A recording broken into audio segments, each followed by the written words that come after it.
April 23, isang sorpresa ang tinanggap ni Marian Rivera mula sa GMA Entertainment TV team. Kinumpirma ng Kapuso Network ang matagal nang napapabalitang pagkakahirang kay Marian bilang susunod na Darna.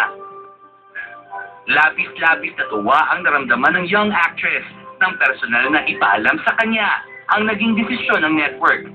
Hindi ko alam na ganito. Ang sabi lang sa akin, kakausapin daw ako para sa next project ko. So, kaya excited ako. Sabi ko, Ma'am, hindi ka na. Pati pa tayo papanik. Kakausapin na tayo. Hindi kami mamaya na. So, parang nakakutob na ako kay Popoy na ganyan yung palagi pag may surprise. So, yun. Nagulat ako at thank you at nag-effort talaga sila na...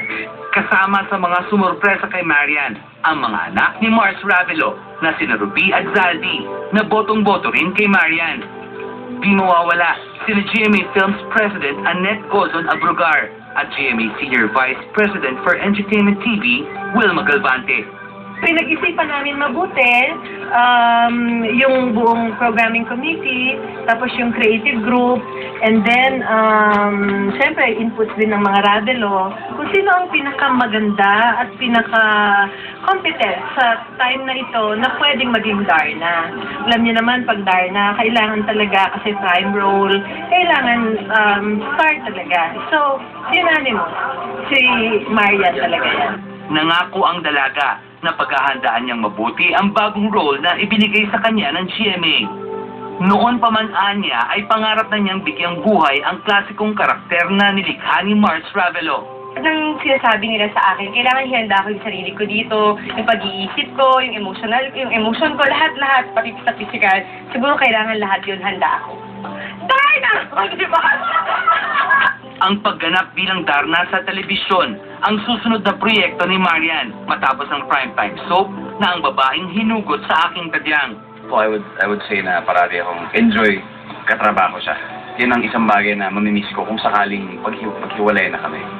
Hindi, siyempre, ayoko naman magpaka-plastic, pero siyempre, sobrang malungkot talaga ako, lalo yung last day namin sa Tadyang. Sobrang nalungkot ako, at naging honest ako sa kanya na ang sabi ko, hindi ko alam kapag hindi na ikaw ang partner ko, pero isa lang masisigurado ko na sinabi ko sa kanya, mamimiss ko talaga siya. Magpatuloy rin kaya ang umano'y madalas nilang pagkikita kahit wala ng taping? Hindi naman po pwedeng forget hindi na kami nagkasama sa taping, hindi na kami nagka-taping, hindi na namin itutuloy yung magandang sinimula namin. So, siyempre, hopefully, kung hindi siya busy, kung hindi rin ako busy, magkaroon kami ng time na magawa yung mga dati namin ginagawa. Siguro hindi madalas, kasi bilang siguro may trabaho siya, ako din may trabaho. Pero siguro kahit paano magkakaroon din naman ng time na magkita kami dalawa. Samantala, kamakailan ay opisyal na umanong ipinakilala ni Marian si Ding Dong sa kanyang lola at sa iba pa nitong malalapit na kamag-anak sa Cavite. Sobrang bait nilang lahat. And nakita ko kung sino yung mga tao nagpalaki sa kanya. Nakita ko yung kanilang kultura dun sa bahay nila. So, mas lalo kong na-enjoy yung character niya dahil nakita ko in each and every person in that house kung sino si Marian. Kaya mas lalo ko siya nakilala. Naging mainit nga raw ang naging pagtanggap ng pamilya ni Marian sa aktor. Oo, okay naman. Kasi bilib din ako dito kasi magaling naman talaga siya makisama. Saka alam mo naman sa tao kung totoo o hindi.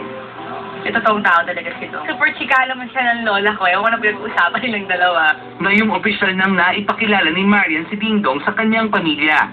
Malapit na rin kaya nating marinig ang opisyal na pag-amin mula sa dalawa. Like what I always say, akong pangunahan ng mga bagay. Kung tingin ko tamang panahon na para sa ganyan, okay. Pero siyempre, hindi lang naman ako involved dito. So, andun kasama rin siya. So, hindi lang ako mag-decision yan. Ngunit ang tanungin si Marian kung si Ding Dong na nga ang ideal partner para sa kanya. Oo naman, kasi sa lahat ng bagay magkasundo kami. Wala kaming pinag-awayan. So sa lahat, sa ugali, sa pananaw sa buhay, sa mga pinag-uusapan, okay eh. So wala kaming problema pagdating sa ganang bagay. Makalata mo parang kinikilig ka, marami rin kinikilig talaga sa sugat. Kinikilig ako? Hindi naman. Konti lang.